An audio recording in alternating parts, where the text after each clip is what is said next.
दिवाली का त्योहार हिंदू धर्म में विशेष महत्व रखता है। हिंदू धर्म के लोग इस दिन बाजारों से माता लक्ष्मी और गणेश की मूर्ति लेकर आते हैं और उन्हें अपने घर के देवालय में स्थापित कर परिवार के साथ प्रदोष काल में पूजा अर्चना करते हैं। जब हम बाजारों में माता लक्ष्मी और गणेश भगवान की मूर्ति लेकर आते हैं तो हमें कुछ बातों का विशेष ध्यान रखना चाहिए, जैसे लक्ष्मी और गणेश की मूर्ति खंडित ना हो और ना ही उनकी मूर्ति आपस में जुड़ी हुई लेकर आए। और क्या कहते हैं हरिद्वार के ज्योतिषी, सुनिए। गजाननं भूत गणादि सेवितं कपित्थ जम्बू फल चारु भक्षणं उमासुतं शोक विनाश कारकं नमामि विघ्नेश्वर पाद पंकजम्। या देवी सर्वभूतेषु लक्ष्मी रूपेण संस्थिता नमस्तस्यै नमस्तस्यै नमस्तस्यै नमो नमः। महालक्ष्मी पूजन के समय जब हम सब कार्तिक मास में अमावस्या के दिन महालक्ष्मी का पूजन होता है, अपने घर के देवालय में हमें किन किन बातों का ध्यान रखना चाहिए जिससे कि घर में सकारात्मक ऊर्जा का संचार हो। जब दीपावली का पर्व आता है तो हमें नई मूर्ति बाजार से खरीद करके लानी चाहिए और पुरानी जो मूर्ति है उसको हम एक प्रवाहित कर दें, अर्थात उसको सलाना पड़ता है गंगा जी में।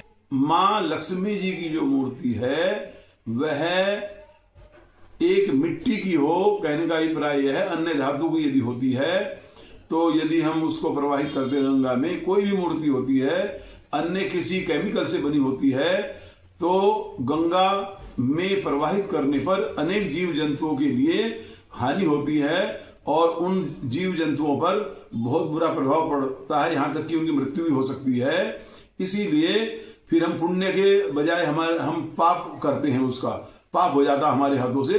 तो मिट्टी की ऐसी मूर्ति लाएं बहुत अच्छी, जो हम अपने मंदिर में गणेश जी लक्ष्मी जी की मूर्ति को स्थापित करें। माँ लक्ष्मी और गणेश जी की मूर्ति को मंदिर में स्थापित करें और माता लक्ष्मी जी को लाल वस्त्र एवं लाल चुनरी को उसको उड़ाएं या उसको धारण कराएं। तो इस प्रकार जब ये हम करेंगे तो घर में पूजा करने से हमारे एक सकारात्मक ऊर्जा का संचार होगा।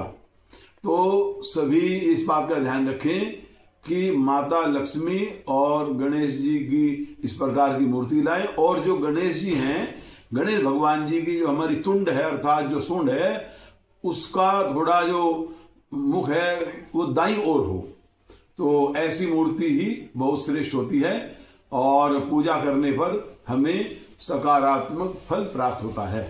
और इसके अतिरिक्त और एक बात का और ध्यान रखें, जब भी हम मूर्ति घर में लाते हैं मूर्ति को भली भांति उसको देख परख कर ही लें, क्योंकि मूर्ति खंडित ना हो।